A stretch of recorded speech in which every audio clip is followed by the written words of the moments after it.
Once the vicious cycles have been interrupted and people aren't really controlled anymore by these automated urges and things, there's a much more interesting path that opens up, which is a new ease at building virtuous cycles. And then you're going to find that even in work that had once been really challenging in a negative sense, you come to love new forms of challenge. And you discover, oh, there's some, this is like a challenge to creativity. And this is a challenge to my ability to be understanding with others. And this, you start to actually see all the ideals more than you see the difficulties.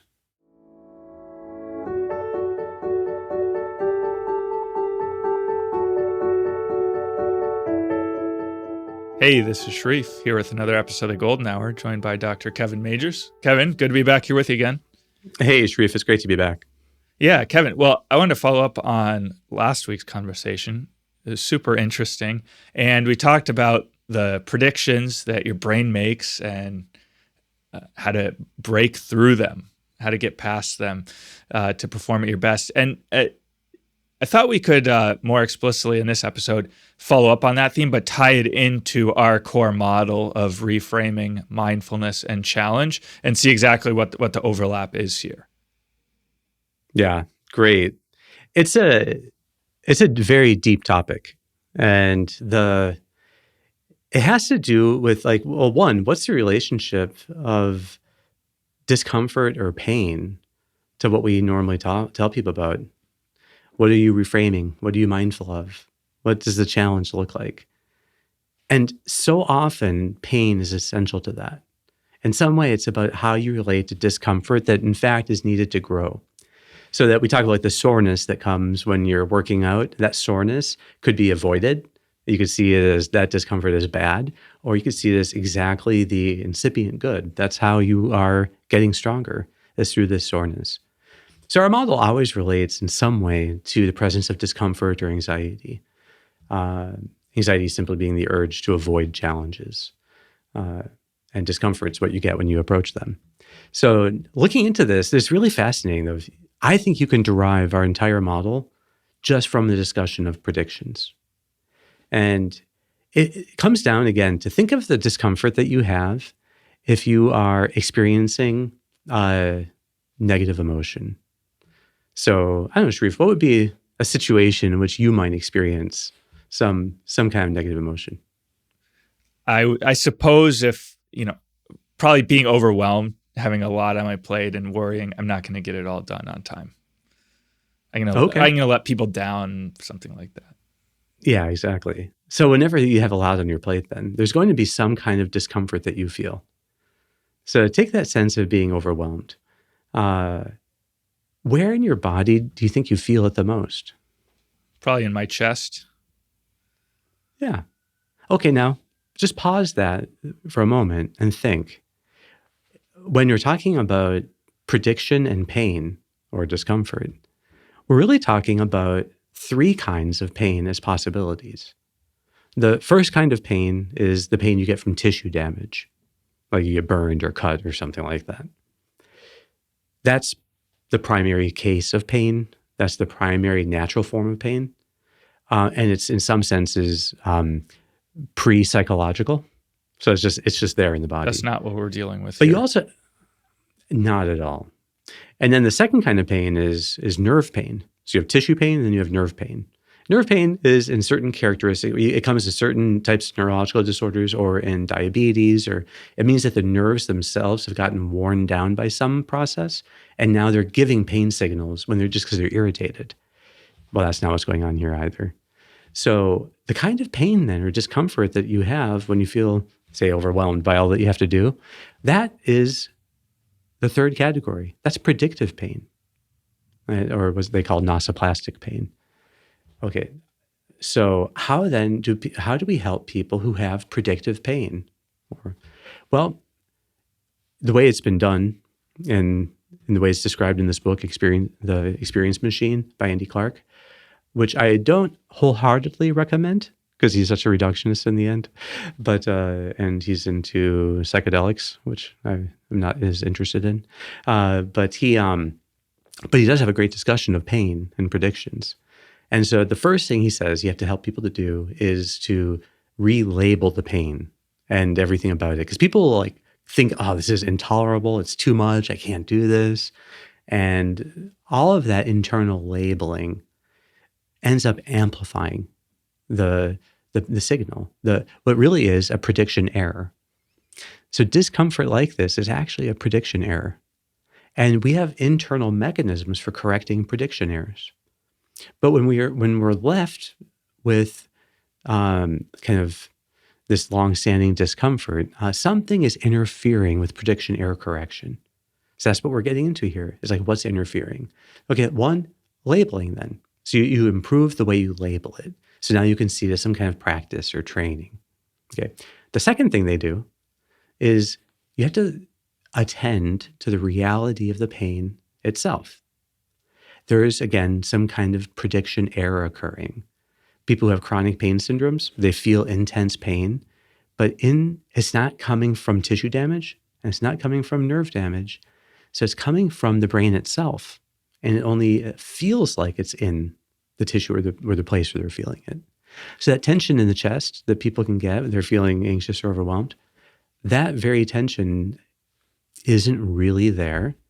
So what people have to learn to do is emphasize reality for their attention. So you correct your predictions with attention to reality. Mm-hmm. Hey, Kevin, can I just jump in with a couple questions here just to clarify? So you mentioned the 3 types of pain. So the third one, predictive pain, how does something like sadness or grief or these types of emotional pain, that's all gets categorized there as predictive pain? I mean, to me, feeling overwhelmed Emotions are predictions. Okay, so... Yeah, they're all predictions. Okay. Yeah. And so normally then what happens is they habituate. And so we have to ask ourselves, like, what when they fail to habituate, what's going on?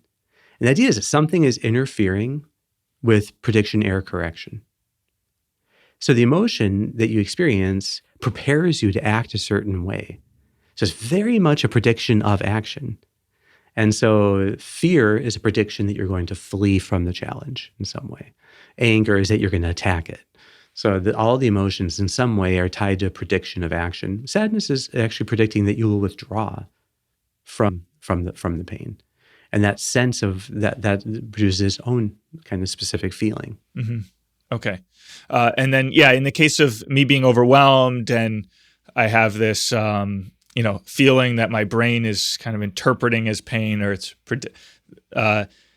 so what exactly is the prediction that my brain is doing? Is that going to be different for every case and different for every person? Or is it predicting that I'm going to fail? Or could you just talk a little bit more about the specifics of I get maybe you have to get more information to tell for any particular case, but kind of more precisely, what is the prediction that's being made here? So, okay, good. One way of thinking of this then is, what is it predicting you're going to do? Maybe it's predicting you're going to run around and that you're going to get less sleep and you're going to do and you're going to quickly go between tasks. Stay up late, probably, to accomplish everything. Stay up late. Exactly. So what you feel when you're feeling this overwhelmed is very much all part of the prediction of what it thinks you're going to be doing. But what would be a completely alternate way this could go? What would it look like to relax and put your best attention with order into one thing at a time? To break through thinking you have to do it all at once, which is kind of what it's preparing you to do. It's as if it's preparing you to do everything at once, which you don't need to do. Instead, you prioritize. Exactly. You just prioritize and you put your full attention into one, and then the next, and then the next. What if you had this other model of how you could act? More like a happy warrior, tackling one thing at a time, just giving each thing your best with no worries about outcomes at all. Well, so it goes into this idea that even one step behind the prediction is the model you have.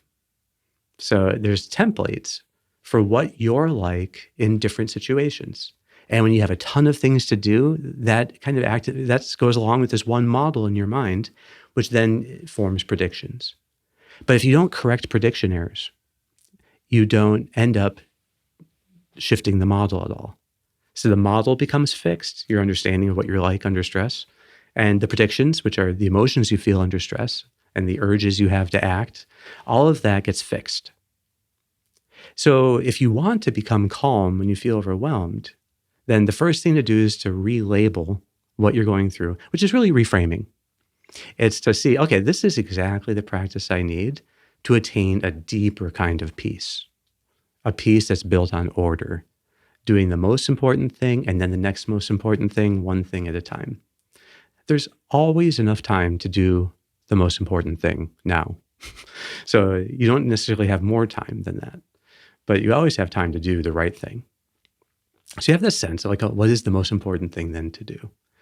So what you're trying to do then is adjust yourself to this enhanced model for what you could be like when you have a lot to do.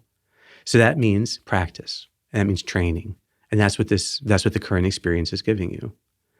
Then the second thing is mindfulness, which is what do you do with the feeling, which is a prediction, of getting all like riled up as if you have to do everything at once. Well, even to that feeling, then you can attend to, okay, what right now, like where are you? What are you feeling in your body? How do you get more grounded in your body as a whole? And you'll see that you're mostly calm. That the sense that you have to be rushing around, you're not actually having to rush around. There's nothing to rush you right now. Your body right now is in a safe place and you're able to just do one thing. So you kind of settle down. Well, that's what mindfulness does. Mindfulness is the workhorse of prediction error correction. Mindfulness is what allows you to get in touch with reality and correct it. So your experience is a combination of your predictions and reality. What mindfulness does is it shifts the percentage in favor of reality so that more and more your current experience is just what is, rather than what the model is predicting is. Does that make so? And then the last part, though, is the most important, which is action. Okay, because it's action that will determine overall. So if you act in the prediction of I have to be running around doing everything at once, you'd be quickly flitting between things and rushing, like putting out fires everywhere, versus another opposite way of acting. In this case, I would say sequential unitasking with clear prioritization. With that, then, you're building this, you're again disconfirming the prediction of you rushing around doing everything at once. You've disconfirmed it at the attitude level, at the attention level, and now in the action level. That will produce then the fastest prediction error correction, which is the same as habituation. So for you to shape your experience is to habituate the painful parts. That is prediction error correction. Yeah. Yeah. One, that's the whole thing. That's great. So one question I have, so with the thing of being overwhelmed, maybe this is I have this experience, but my feeling is that I alternate between two extremes. One is, oh, I have to do every single thing at one time. How am I possibly going to do this? I have to start. I can't, And then the other is, okay, I just can't deal with this. I need to go sleep. Mm-hmm. So so what's going on there with that, extreme well, you have in both directions reaction? Yeah, you have competing models. Okay. So these competing models in the language of IFS would be competing personas or parts. So that there is one part which is much more of like a do-it-all kind of workhorse, like attack everything. And then the other is more of a disengage and soothe oneself. And sleep is one natural way of doing that. They both have the same relationship with anxiety or stress, which is they try to avoid it. One tries to head it off by doing everything perfectly and working in advance. The other by just disconnecting from it. So those are both models that produce predictions, and they're competing. So which one has the upper hand kind of depends on what time of day is it, or like how long, there's a lot of factors that go into it. Okay, now in either one, there is a path of changing how you relate to it. So you're just simply curious about it, that you're compassionate with it, making space to feel what it is, that you can still stay confident in shaping what you do. So there's a way in which the right path is going to be midline between those extremes in some way. And that right path is what you're using to correct both models. And that's what habituation will tend to. So as long as you keep the goal in mind, and what that means is as long as you're decisive about what you will be doing, that decisiveness is going to carry the day, and it's going to create the best prediction error correction that there is. Mm-hmm. So this is, you're emphasizing the behavior in terms of that. Yes. Behavior is all important in how you correct these vicious cycles. Yes, because I would say that in some ways, the right behavior is opposite both to the overworking perfectionist part, if that's something, and the more wanting to just sleep or disconnect and rest. So those are like two competing different ways, but the right path of sequential unitasking with real clear priorities, that path is in some way opposite both of them. So as long as you have an image then, which is why ideals are so central to this, that it's the decisiveness of being committed to the right action, everything else follows. All of habituation follows the right approach behavior. So when people come and they say that they're just stuck with some feeling, like they're always overwhelmed, they're always stressed, why aren't those things habituating, they might ask. Like when they come, I feel them, but why don't they habituate? Well, the answer is that they only habituate in the presence of approach behaviors. You have to be deliberately shaping them in a way that gives a clear correction signal to these predictions. If you're giving a mixed signal, particularly if you're avoiding the challenge and you're trying not to have the emotions stimulated even more, the negative ones. Well, in those cases, then any avoidance in your behavior will negate the possibility of habituating. You can't do safety learning in the presence of avoidance. So people really need to think of what would they do, how would they act if they didn't have any of these countervening pulls? If they didn't have any emotion driving their behavior, an urge to sleep or an urge to stay up working.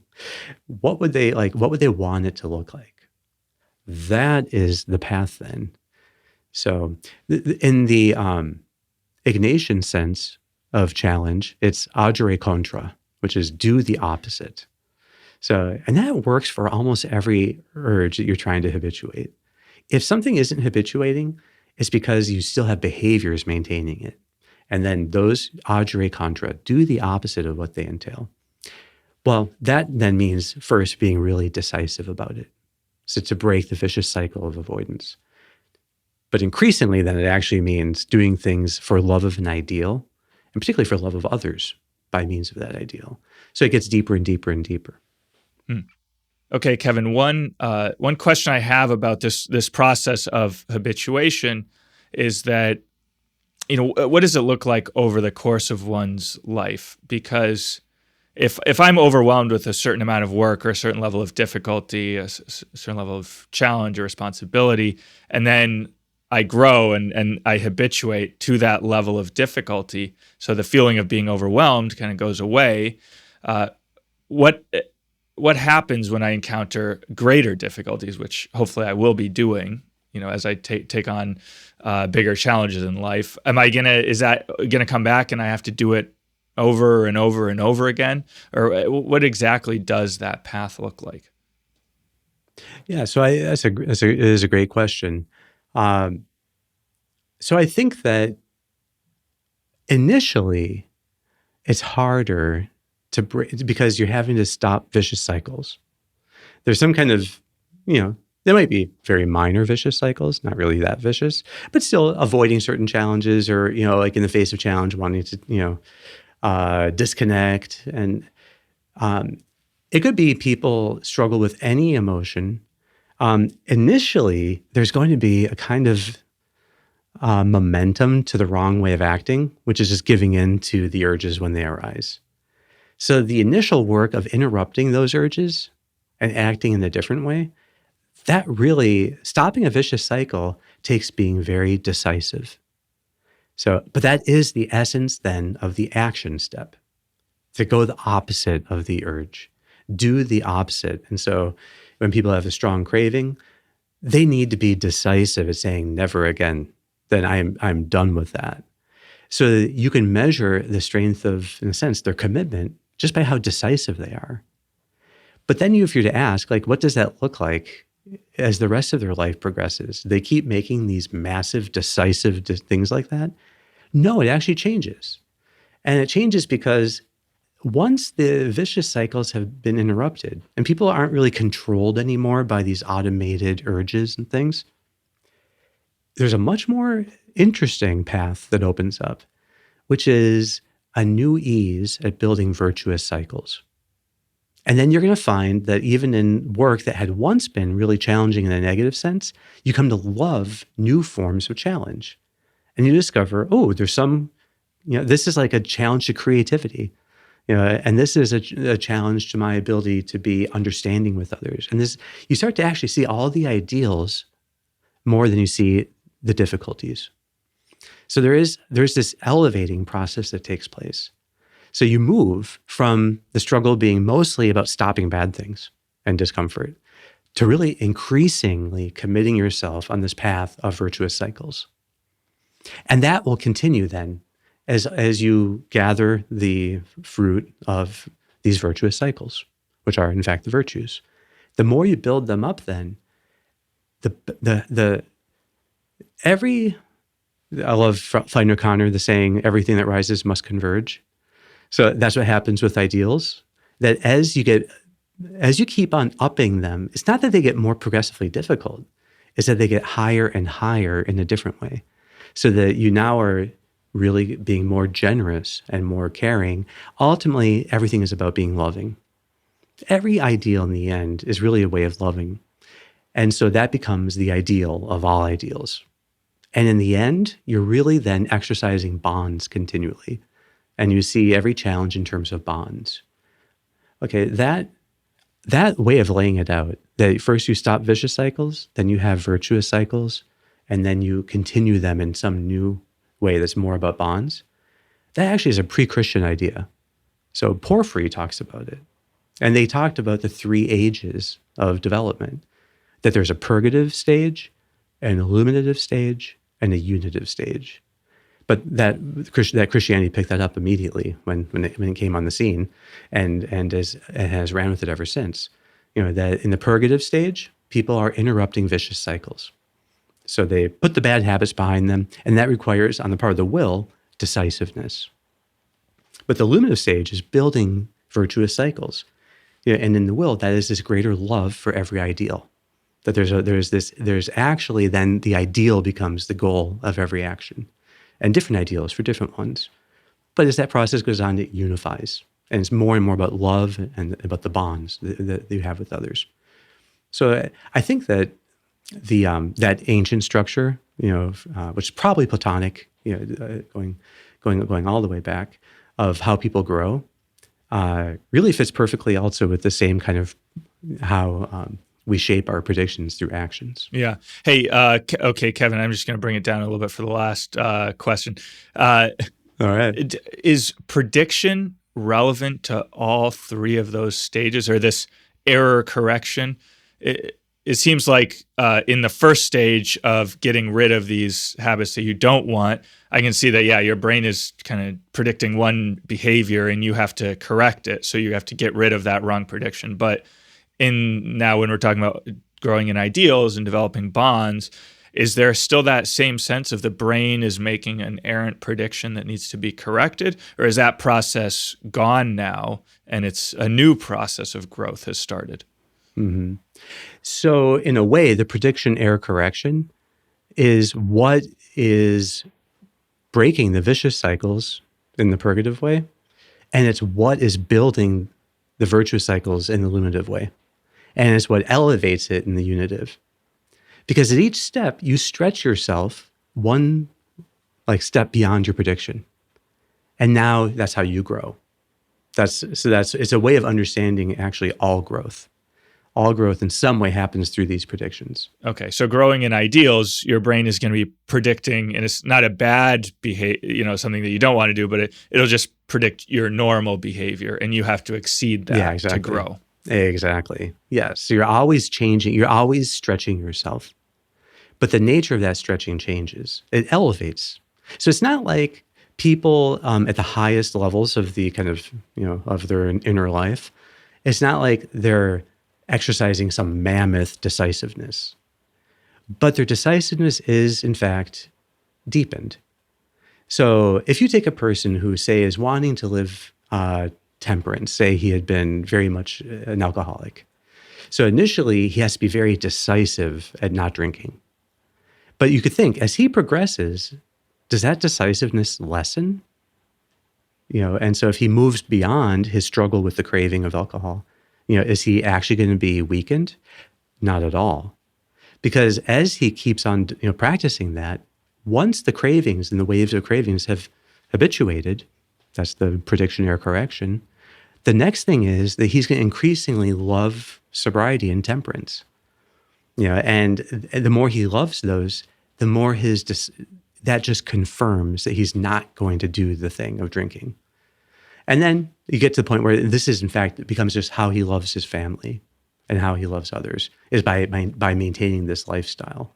That now he's capable of living a generous life with others. And that's what he most wants. So you can see that, so it doesn't weaken the previous decisiveness. It actually cements it in the opposite direction, in the direction of the ideal and the bond. Yeah. Wonderful, Kevin. Well, I think that's a really perfect note for us to end on here. Great. Awesome. All right, Sharif. Thanks so much, Kevin. And we'll be back next week. Thanks for your questions.